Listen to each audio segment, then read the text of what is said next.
Aclaración, todas las imágenes, música, animes y personajes que aparecen en este video no son de mi propiedad, créditos a sus respectivos creadores. A mí solo me pertenece la historia. Aclaración extra. Algunos personajes van a ser descritos en algún momento. Ejemplo que Itadori tenga sus cicatrices, pero se usan varias imágenes de un Yuji sin cicatrices, no significa que no tenga las cicatrices descritas o la imagen sea errónea, solamente es más fácil usar más variedad de imágenes de personajes, que hallar una imagen en específico con todas las descripciones que se hagan. Con esto aclarado. Capítulo 2. Los desafíos comienzan. Al entrar los estudiantes se encuentran con un espacio colosal, una mezcla entre un teatro de vanguardia y un búnker de alta tecnología. La iluminación es tenue, centrada casi exclusivamente en el escenario, lo que genera un ambiente de seriedad absoluta. El eco de los murmullos de cientos de jóvenes, algunos temblando, otros intentando parecer confiados, llena el aire hasta que las luces se encienden de golpe. Nobara es la primera en hablar entre susurros con Yuji. Yuji, ¿tú no te has percatado de cómo nos observan todos los demás? Nobara normalmente, o directamente, nunca le había importado las miradas o los pensamientos de los demás hacia su persona, pero tenía que admitir que de todos los estaban viendo indirectamente a ellos, alrededor del 87%, ya habían visto hostil curiosamente hacia las varias cicatrices de los tres jóvenes chamanes, logrando poner visiblemente incómoda a la misma Nobara. Yuji al escuchar atentamente a las palabras de su amiga de su izquierda, entrecerró los ojos, logrando observar varias miradas curiosas hacia ellos, no se había percatado, pero evidentemente ellos tres eran las personas que más destacaban entre todos. No por sus habilidades, no por sus vestimentas, sino por las secuelas que les dejó la vida a cada uno. Fushiguro estaba escuchando la conversación en silencio, como siempre, percatándose también de las miradas que los rodeaban. No podría permitir que eso desconcentrara a Nobara, ni que tampoco ponga nervioso a Yuji. Logrando encontrar unas perfectas palabras para calmar a ambos. No están solos. Si alguno comete un error, el resto lo cubrirá. Así que dejen de temblar, se ven patéticos y eso me desconcentra. Megumi pensó que con esas simples pero eficaces palabras pudieron aliviar a sus dos compañeros, siendo esto lo más alejado de la realidad. Espera, ¿eso quiere decir que nos ven como un posible rival? Entonces no eran ideas mías, nos están observando todos. Pensaron al unísono Yuji y Nobara. Los asientos están organizados en filas ascendentes, como un anfiteatro romano, pero con acabados modernos y fríos. Cada asiento está numerado para que los aspirantes se sienten según su registro, lo que fomenta una sensación de orden y control. Es aquí donde Megumi vuelve a ver al mismo chico con el pelo lleno de revoltijos de color verde, sentado junto a un impaciente chico con el pelo rubio puntiagudo, a unos asientos más adelante. En el centro del escenario destaca un podio metálico equipado con micrófonos de alta fidelidad. Detrás, una pantalla gigante de resolución impecable domina la pared. En ella se proyectan diferentes esquemas de la próxima prueba. El encargado de hablar y explicar es: saludos, jóvenes espectadores. Bienvenidos a mi actuación en directo. Everybody say, hey. Un silencio total se hizo en la sala, Kugisaki y Fushiguro se habían quedado callados porque no iban a hacer nada que les dijese un señor con el pelo más puntiagudo que su profesor Gojo, aparte de que solamente en verlo y escucharlo, ya sienten que va a ser una persona irritable, por su voz gritona. En cambio, Yuji sí estaba a punto de pegar un grito para apoyar al héroe Present Mic, pero alguien, por no decir Nobara y Megumi, habían apretado con un pequeñito agarre a los pies de Yuji para que no gritara y la gente no los mire más de la cuenta. Sí que sois modositos, prestadme atención. Voy a explicar de qué va la prueba práctica. Are you ready, yeah? El silencio se hizo presente nuevamente, la energía de Present Mic rompe la tensión del lugar, el contraste entre su estética de estrella rock y héroe de la UA, es algo que llamó la atención de Megumi, dejando pensar que casi cualquier persona puede ser un héroe, dejando en debate algo que estuvo pensando desde que llegó. ¿Qué sociedad está más podrida, la sociedad de su nuevo mundo, o la antigua sociedad Jujutsu en la que vivía antes? Pronto lo descubrirá. Como pone en el folleto, tendréis que realizar una prueba de 10 minutos en una zona exterior. Llevar lo que queráis, después de esta presentación, tenéis que ir al área asignada. ¿Ok? Megumi y Yuji voltearon a ver rápidamente su folleto, percatándose que, aunque no sean compañeros de clase, ni nada por el estilo, cada uno tenía una asignación de un recinto de diferentes lugares. Nobara no había visto su folleto, ya que este anteriormente había sido tomado por Yuji para guardarlo. Al parecer quieren que la gente que se conocen entre sí no colabore. Dijo Megumi en voz baja y suave hacia sus dos compañeros. Dejando a Yuji triste y pensativo, dejando ver las ganas que tenía de volver a pelear codo con sus amigos y compañeros. Desde que era el segundo hechicero más fuerte, eran escasas las veces que lo dejaban ir acompañado, ya que como siempre, por falta de personal, los más fuertes tenían que ir casi siempre solos a sus misiones. Yuji, al ver su papel y el de Nobara, se había dado cuenta que él se encontraba en el recinto D, y Nobara en el recinto B. Megumi estaba callado, viendo de reojo su propio folleto leyendo una clara A, en el lugar de recinto, es decir que ninguno efectivamente se encontraba en la misma área. En cada área, nos encontraréis con 3 tipos diferentes de villanos simulados. Conseguiréis puntos dependiendo de su nivel de dificultad, el objetivo es usar vuestros dones para vencer a los villanos, y hacer que aumente vuestra puntuación. Yuji y Nobara se encontraban analizando a detalle cada palabra del presentador, Present Mic, trazando cada uno sus propios planes. Escuchad. No os lancéis a lo loco a por puntos, intentad que no sea un espectáculo patético. El tono de Megumi sería una mezcla de resignación, por el caos que ellos dos solían causar, y pragmatismo. En cambio, Yuji, todo se lo iba a tomar como una prueba normal, pero se dio cuenta de algo muy visible, esta prueba es muy peligrosa para los aspirantes sin dones correspondientes para la pelea. Dejando una profunda resignación a Yuji. Ya veo. No importa cuántos sean o qué tan fuertes parezcan. Simplemente cumpliré con mi papel. No voy a desperdiciar ni un solo movimiento. Vamos. Diría con pocos ánimos renovados, pero con una intención genuina de estar atento a todas las personas que puedan correr peligro. Nobara, a diferencia de sus dos amigos, quería aliviar las aguas, intentando sacar su personalidad sarcástica pero amigable. 3 tipos de villanos. ¡Qué aburrimiento! Da igual el nivel que tengan, solo son dianas para mis clavos. Asegúrense que tendré varios puntos, porque voy a dar un espectáculo impecable. Los 3 tenían sus propios planes y estaban impacientes en poder empezar. Obviamente, está prohibido cualquier acto antiheroico, como atacar a los demás participantes. Megumi, al terminar de ver y leer todo su folleto y de terminar de escuchar al presentador Present Mic, se había dado cuenta de una errata o de algo que aún no había sido aclarado por el mismo presentador, esto siendo que en el folleto se podía visualizar en total a 4 villanos, y solamente se habían explicado los puntos de 3 villanos. El joven Fushiguro iba a esperar que el héroe, Present Mic, termine de hablar para ver si aclara ese punto. ¿Puedo hacer una pregunta? Había dicho un chico levantándose rígidamente con la mano levantada robóticamente, estaba situado a unos asientos más adelante de los 3 chicos. Present Mic le había dado la palabra al joven con pelo de color azul marino, la pregunta siendo.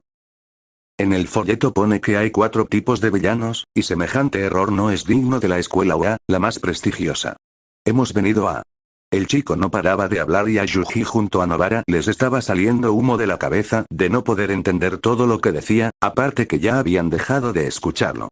Susurrando entre ellos dos lo recto y estirado que parecía. Megumi los estaba a punto de callar, pero alguien habló antes de él. Y vosotros 3, también no paráis de hablar, me distraéis. Aparte, ¿sois unos delincuentes o pandilleros? Es una falta de respeto para esta prestigiosa escuela, que pandilleros como vosotros vengan a manchar el prestigioso labor y nombre de un héroe.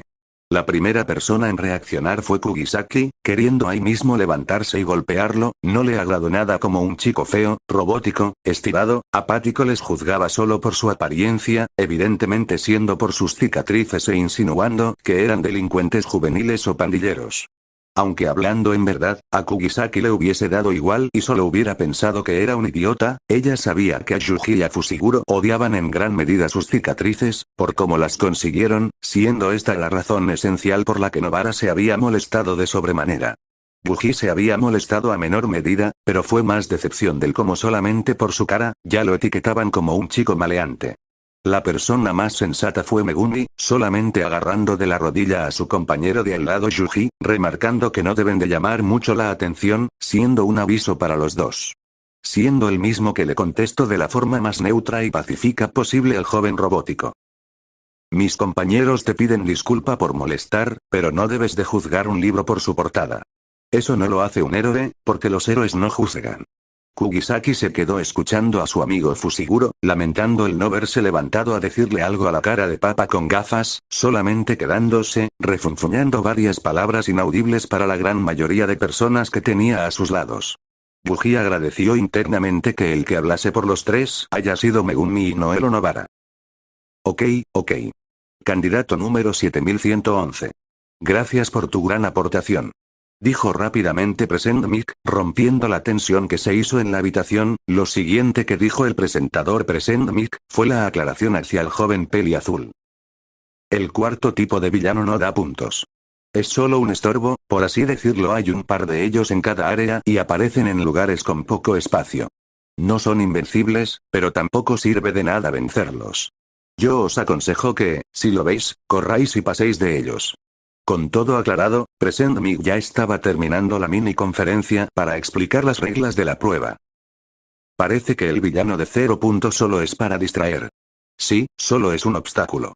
Dijeron Nobara y Megumi hablando entre ellos, mientras que Yuji al volver en pensar en todas las reglas llegó a una conclusión importante. Parece un videojuego. Megumi se quedó viendo con cara de póker a Yuji. Ignorando eso, Present Mic terminó de decir algunas palabras más. Y por mi parte ya está, os haré un regalito y me despediré con el lema de la escuela. Como dijo Napoleón Bonaparte. Un héroe es aquel que persevera a pesar de los infortunios, superad vuestros límites. Plus Ultra. Megumi escuchó todo lo que había dicho Present Mic, Yuji escuchó la mitad y Nobara no escuchó nada. No era que fueran unos bordes o algo por el estilo, solamente que cada uno estaba pensando cuál iba a ser su plan por separado en cada recinto. De los tres, Nobara es la que más repertorio de habilidades puede usar. Fue la primera en volver a recuperar su energía maldita. Actualmente tiene un 68% de toda su energía maldita.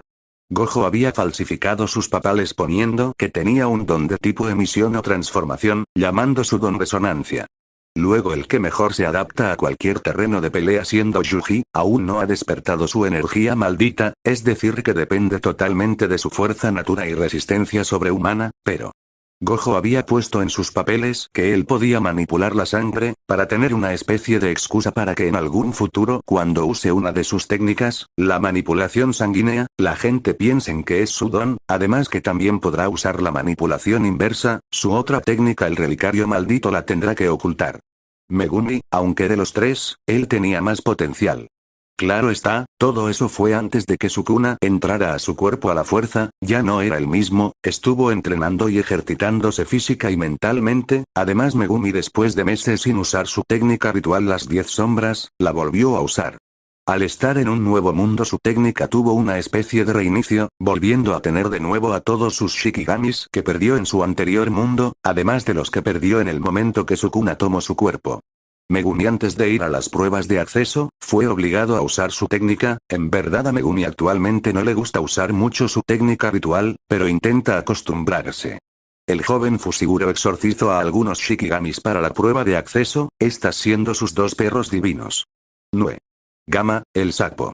Y escape de conejos, estos siendo lo más sencillos de vencer antes de la prueba de acceso, además que es lo que pudo conseguir en menos de 2 meses, aparte solo cuenta con el 57% de su energía maldita.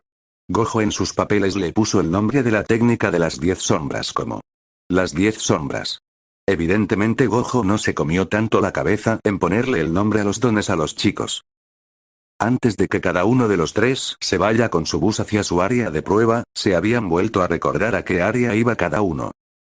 Yuji Itadori haría su prueba en el área, de Nobara Kugisaki en el área, B Megumi Fushiguro en el área, A. Con todo recordado y aclarado, los tres se desearon suerte y tener en cuenta sus distintos objetivos. No llamar tanto la atención ni aprobar la prueba. Fácil, ¿verdad? Los campos de batalla de la Wano son simples polígonos de entrenamiento, son réplicas exactas de distritos urbanos construidas a una escala colosal dentro del recinto escolar. Cada área, denominada de la A a la G, está diseñada para abrumar los sentidos de los aspirantes y simular el caos de un ataque masivo en el mundo real. La atmósfera era de una ciudad fantasma. Al cruzar las puertas ciclópeas de acero que dan acceso a cada centro, los estudiantes se encuentran en una metrópolis desierta. Hay rascacielos de hormigón, calles asfaltadas con señalizaciones precisas, semáforos que parpadean y callejones estrechos. El silencio inicial es sepulcral, lo que genera una tensión asfixiante antes de que la voz de Present-Mic dé la señal de salida. Los 3 chamanes salieron disparados cada uno desde su área de prueba hacia los diferentes villanos de la ciudad. Una vez iniciada la prueba, el entorno se transforma rápidamente. El caos mecánico, de entre los edificios y el subsuelo emergen hordas de robots verdes de distintos tamaños. El sonido del metal chirriando contra el pavimento y el humo de las explosiones llenan el aire. Los distintos obstáculos tácticos, los edificios no son solo decorado, proporcionan puntos de altura para los francotiradores o aquellos con dones de movilidad, pero también se convierten en trampas de escombros cuando los robots de mayor tamaño comienzan a demoler las estructuras. En el área B, Present-Mic apenas termina de decir. El examen ha comenzado. Nobara Kugisaki ya estaría varios metros por delante del grupo. No esperaría a nadie. Veríamos su silueta saltar sobre un contenedor de basura para impulsarse hacia el techo de un edificio bajo. Desde allí, tendría una visión periférica de toda la calle, localizando los destellos verdes de los robots. Nobara no bajaría a la calle a pelear cuerpo a cuerpo a menos que fuera necesario. Se pararía en la cornisa de un edificio, sacaría un puñado de clavos y, usando su martillo como un bate, los golpearía en ráfaga. Los clavos volarían con una trayectoria curva imposible, impulsados por su energía maldita, incrustándose en los motores de los robots de 2 a 3 puntos que se encontraban cerca. Con un solo chasquido, activaría la técnica. Múltiples explosiones azules ocurrirían simultáneamente en toda la avenida, dejando un rastro de chatarra. También usaría su técnica de clavo flotante, imbuyendo clavos en energía y los dejaría suspendidos o plantados en el suelo como minas. Cuando los robots pasarán sobre ellos, ella los detonaría, creando una trampa de metralla que destrozaría las piernas hidráulicas de las máquinas. Incluso en el fragor de la batalla, Nobara se mantendría impecable. Se tomaría un segundo para ajustarse el uniforme o limpiarse una mancha de aceite de la mejilla, tratando el examen de la UA no como un desafío imposible, sino como un trámite molesto antes de irse a comer sushi con los chicos y su sensei después. Muchos estudiantes observarían como una chica en los tejados lanzaba clavos y con solo eso aniquilaba a diferentes máquinas de varios puntos. También estuvo salvando deliberadamente a algunos aspirantes destrozando a los robots. Para cuando el puntero 0 hace su entrada, Nobara ya tendría una puntuación que la colocaría fácilmente en el top 5 de la prueba, solamente dedicándose a observar. Tremendo presupuesto deben de usar en ese robot. Observando como un chico con un revoltijo de color verde en la cabellera rescataba a una chica, y a la vez saltaba 100 metros en el aire y reventaba la cabeza del robot con un impacto sónico, su primer pensamiento no sería de admiración heroica, sino estética. Vaya, qué entrada tan ruidosa. Es igual de exagerado que el tonto de Gojo Sensei. Sin embargo, como experta en combate, sus ojos, incluyendo el del parche, notarían instantáneamente que el joven peliverde no tiene control. Vería sus huesos romperse en el aire y chasquearía la lengua. Idiota. Un golpe de grado especial con un cuerpo de grado 4. Te vas a matar tú solo. Nobara al escuchar que los 10 minutos pasaron, solamente se bajaría de la azotea y se recogería el pelo en una coleta, y se dirige hacia las puertas, mirando de reojo al peliverde y al peliazul, uno que le llamó la atención solamente por lo que le hizo a ese gran robot y el otro porque la hizo molestar en el auditorio. En el área A, desde la perspectiva de Megumi Fushiguro, al inicio de la prueba un rubio explosivo grita y se impulsa con explosiones. Apenas suena la sirena, Megumi se mantiene calmado. No corre tras los robots, se detiene, junta las manos y aunque su corazón tiemble en tan solo hacer una forma con sus manos, él mismo se preparó para esto, proyectando su sombra en el asfalto. Perros divinos, total. Dijo en susurros, 2 sombras emergen y se lanzan en direcciones opuestas. Megumi no busca pelear, busca controlar el mapa. Sabe que, en una ciudad, la información es poder. Mientras los perros localizan los núcleos de los robots, Megumi invoca a Nue. El ave eléctrica se eleva sobre los edificios, dándole a Megumi una vista aérea compartida. Su estrategia se basará en una especie de red de captura. A diferencia del chico explosivo, que destruye todo lo que tiene delante, Megumi divide el área en diferentes sectores. Primero, Nue se encarga de los robots aéreos y de aquellos en las azoteas, usando descargas para desactivar sus sistemas sin causar explosiones innecesarias. Lo segundo era usar a los perros divinos que patrullan los callejones, emboscando a los robots de 2 y 3 puntos por la espalda, destrozando sus suministros de energía con precisión quirúrgica. Lo último en su plan sería que él mismo caminaría por las calles principales. Si un robot se le acerca, simplemente invoca a Gamma. La lengua del sapo atrapa al robot y lo estampa contra una pared o lo lanza hacia otro enemigo, optimizando cada movimiento. En varios cruces de diferentes calles, Megumi ve al mismo chico gritón destrozando una horda de robots con una explosión masiva. El joven llamado Bakugo le grita: «Quítate de en medio, extra». Megumi ni siquiera le devuelve el grito. Simplemente nota que los escombros de la explosión de Bakugo están a punto de caer sobre otros varios aspirantes. Al verlo al principio intento pensar que no es su obligación, salvaría a los que más cerca tenga, pero... Una vez más los pensamientos de su hermana y mejor amigo aparecen de nuevo. Todo lo que pasó con Yuji, lo hizo muy blando, aparte la muerte de su hermana lo hizo replantearse, ahora intentaría salvar a todo el mundo, sin importar si es bueno o no, cosa que aún no había hecho. Con su nuevo objetivo, sin dudarlo, activa escape de conejos. Cientos de sombras blancas inundan la calle, creando una marea que empuja a los estudiantes a salvo y amortigua la caída de los escombros.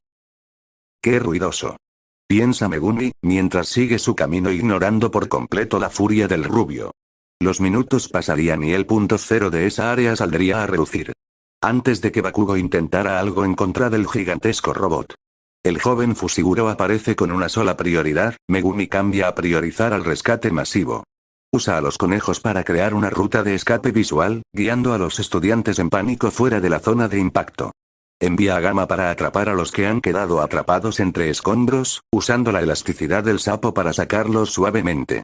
Para frenar al robot, hace que no vuele directamente hacia los sensores ópticos del gigante, emitiendo una descarga cegadora que le gana segundos valiosos a los demás. Al terminar los 10 minutos, Megumi deshace sus sombras y se limpia el polvo de su ropa. Ha obtenido una puntuación equilibrada, según él, sin haber sudado ni una décima parte de lo que hizo Bakugo. En el área de Yuji Itadori se encuentra esperando a que abran las macizas puertas. Cuando suena la campana, Yuji no espera y simplemente se agacha y sale disparado con una potencia de piernas que agrieta el pavimento. Los demás aspirantes se quedan atónitos al ver a un chico sin propulsores adelantarlos por pura velocidad de carrera. Yuji no tiene ataques a distancia, así que su estrategia es el acercamiento agresivo, se lanza desde lo alto sobre un robot de 3 puntos, usando su propio peso y fuerza de piernas para aplastar el chasis metálico contra el suelo. El impacto suena como una pequeña explosión. Yuji hunde sus puños desnudos en el metal. Agarra el brazo de un robot de 2 puntos y lo usa como bate para destrozar a otros 3 robots que lo rodeaban. La fuerza de sus impactos genera ondas de choque que los demás participantes confunden con un don de fuerza. Yuji ve a un aspirante paralizado por el miedo, pasaría a su lado, destruiría al robot que lo amenaza de un puñetazo y le gritaría: «No te rindas. Aún queda tiempo, muévete». Con esa sonrisa honesta que lo caracteriza. No robaría puntos por egoísmo, sino que limpiaría el camino para los demás, asegurándose de que nadie salga herido de gravedad. Unos minutos pasaron y el coloso villano de 0 puntos emerge de entre los edificios. La estructura del área D era un cúmulo de varias calles estrechas, hace que el peligro sea mayor, los edificios colapsan hacia adentro. Yuji ve a un grupo de estudiantes atrapados en un callejón sin salida mientras el puntero 0 avanza. En lugar de huir, Yuji corre hacia el robot. No puede destruirlo de un golpe sin energía, así que hace algo más loco. Salta sobre los escombros, escala el brazo del gigante y comienza a arrancar las placas de blindaje con sus manos desnudas, exponiendo los cables. Al mismo tiempo, grita instrucciones para que los demás evacúen. Su presencia distrae al robot lo suficiente para que todos escapen. Unos minutos pasarían y Yuji ya se encontraba terminando de destrozar a otros robots. Yuji termina la prueba con la camiseta de gimnasia rota y los nudillos un poco rojos, pero sin una sola herida seria. En la sala de observaciones. La atmósfera en la sala de observación estaba cargada de un silencio poco habitual. Las pantallas gigantes, que normalmente mostraban a jóvenes tropezando o celebrando pequeñas victorias, esta vez parecían ventanas a un campo de batalla profesional. Esto no tiene sentido. murmuró Snipe, ajustándose la máscara mientras que señalaba el sector de Itadori. Ese chico acaba de atravesar un robot de 3 puntos con un solo golpe. Sin explosiones, sin electricidad, sin mutaciones visibles. Solo. Fuerza bruta pura. Ni siquiera está sudando. Nezu, el director, sostenía su taza de té a medio camino de la boca, con los ojos fijos en la pantalla de Nobara. Fascinante. Dijo con su voz aguda y calmada. ¡Qué técnica tan fascinante!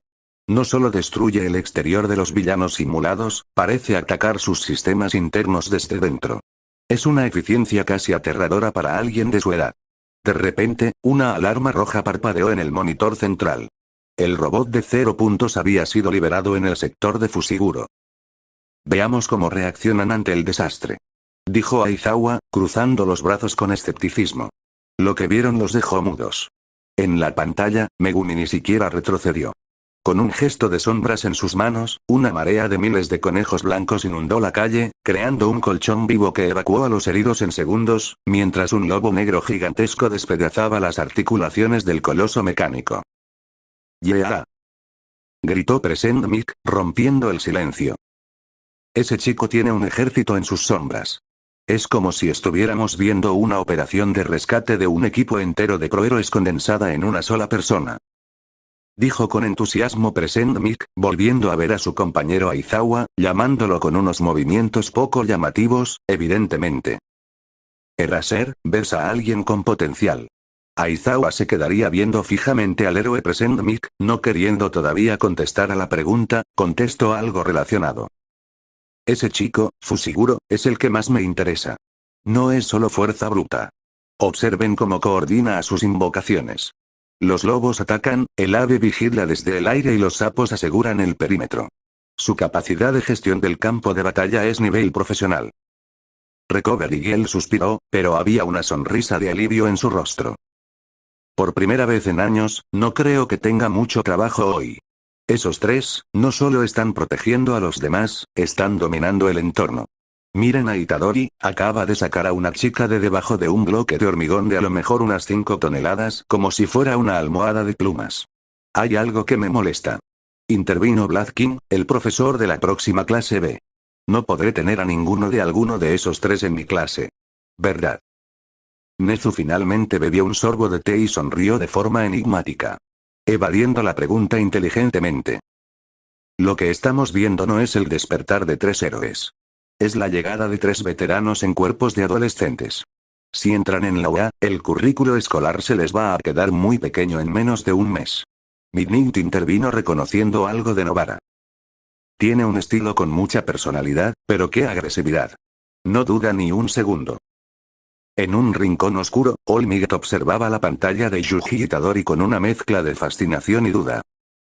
Ese joven. Corre hacia el peligro sin un don aparente, con la misma determinación que el joven Midoriya. Pero su cuerpo ya es el de un símbolo de la paz roto o agrietado. Todos habían dado su punto de vista hacia los 3 aspirantes más espectaculares, dejando ver lo prometedor que se iba a ver este año. Era la primera vez en la historia que 3 participantes en el mismo año superaban los 100 puntos. Nezu estaba más que conforme con esta prueba. Aparte, aparentemente nadie quiso sacar a relucir nada sobre el aspecto de los 3, más específico sobre sus cicatrices. A las afuera de la Academia UA. Megumi al salir de los pasillos sin fin de la academia, lo primero que vio, aparte de incontables participantes saliendo agotados, nerviosos y hasta decepcionados, logró visualizar a sus 2 amigos esperándolo con bebidas. En verdad, Megumi había durado mucho en salir. Megumin, sí que duraste en salir. Dijo alegre su compañero Yuji. Nobara en comparación solamente le hizo caras, dejando ver que se había impacientado por su tardanza. Venga, vamos a casa. Dijo cansado Megumi, dejando ver lo agotador que era aguantar a esos 2 idiotas. Todo el día había sido normal, ¿verdad? Las pruebas de acceso, el asombro, la desconfianza. Normal, ¿verdad? La pregunta es: ¿qué estuvo haciendo Satoru Gojo, mientras que sus estudiantes arrasaban en la prueba de acceso? Mientras que Satoru Gojo, el hechicero más fuerte de la actualidad, bueno, eso fue hace 10 meses. Lo primero que hizo al despedirse de sus pupilos fue dirigirse hacia su casa. Nunca había pensado que haría ahora, su energía aún no regresaba, lo único mágico que tenía eran sus ojos, pero en un mundo sin energía maldita, lo único para lo que servían era para tener una extraordinaria visualización del mundo. Su objetivo en este mundo era distinto, no solo era intentar cambiar la sociedad podrida, mejor dicho. Eso ya es tarea de sus estudiantes, de Yuji, para ser más exactos. Él siempre se había sentido solo, pero estos últimos meses, sin tener las preocupaciones del ser el más fuerte, solo era el sensei de esos 3 adolescentes, o bueno, eso quería creerse, parecía más un padre cuidadoso de unos niños dañados por el mundo, como él. Sus objetivos en este mundo son claros: intentar vivir la vida que nunca tuvo, ayudar a sus estudiantes y quitarse de encima el sentimiento más pesado que llevó consigo hasta el hecho de su muerte, la soledad. Ese sentimiento que se hizo tras la partida de su mejor amigo, su gurú Geto de la escuela de Tokio Metropolitana de Jujutsu. Mucha gente podría pensar que tenía a más personas, su otra amiga Shoko Yeri, y demás personas como Kento Nanami e incluso Yu Aibara. Pero las circunstancias eran iguales a las de Yuji, antes de ser atraído a este nuevo mundo. Las labores del hechicero más fuerte eran más importantes que la estabilidad de Gojo, siendo prioridad su trabajo que cualquier otra cosa. Aparte, su labor era estar en el pie del cañón, exorcizando a diestra y siniestra a cualquier maldición que se le mande. En cambio, Shoko era una hechicera de soporte, la médica del equipo. Su labor siempre era estar alejada, esperando a que lleguen los heridos. Kento Nanami había empezado a ir solo a misiones después del fallecimiento de su compañero Eibara, poco después había abandonado el mundo de la hechicería. Gojo estaba solo, queriéndolo o no, por distintos motivos Satoru tenía que estar solo, poniéndose una máscara de una persona idiota, para no hacer reducir la soledad que le afectaba ser el más fuerte. Lo primero que hace Gojo es volver a leer un libro de cocina. Nunca había sido tan bueno, sabía que a los chicos se le haría relativamente fácil aprobar los exámenes, pero a él le hubiese encantado que, de pequeño a pesar de ser tan fuerte, y si supiese que las misiones lo harían con relativa facilidad, alguien lo esperase en casa con comida lista. Aparte de preparar una mochila, él se iba a trabajar a una hamburguesería en la caja. Solamente había sido contratado por su cara, aparte que Gojo, siempre lleva con él unas gafas completamente oscuras y una venda en la parte de su frente, tapando la cicatriz que lleva. Siendo el principal aumento económico que tienen. Gojo había seducido a una gran amable abuelita que alquilaba varias habitaciones del edificio. Principalmente el acuerdo fue: Yuji y Nobara la ayudaban comprando y llevando las bolsas del mercado, sembrar las plantas y Megumi llevaba la cuenta bancaria de la señora. Anteriormente el que se encargaba de todo eso era su nieto, pero había muerto hace unos meses por un accidente de villanos, y su hijo se quedó tan devastado que se largó del país. Gojo supo dónde aprovecharse. Seguramente la anciana ve reflejado a su nieto en alguno de los 3 chamanes o directamente en los 3 al mismo tiempo. Habían pasado 3 horas y media. Pero, faltando media hora para que los chicos llegara a casa, Gojo logró sentir algo con sus 6 ojos. Eso es, energía maldita. No viene de ninguno de los 3, viene de la calle. ¿Quién o qué será? Continuará. Espera. No te vayas aún, por favor. Este video no tiene pista para el siguiente, pero si eres un suscriptor mira mi siguiente video o post, ahí hablo del especial 1000 suscriptores, y si no eres suscriptor, pase también, estás invitado, mira mi siguiente video, ahí lo explico todo. Ahora sí. Gracias por ver este video, nos vemos a la próxima. Coman agua y beban comida.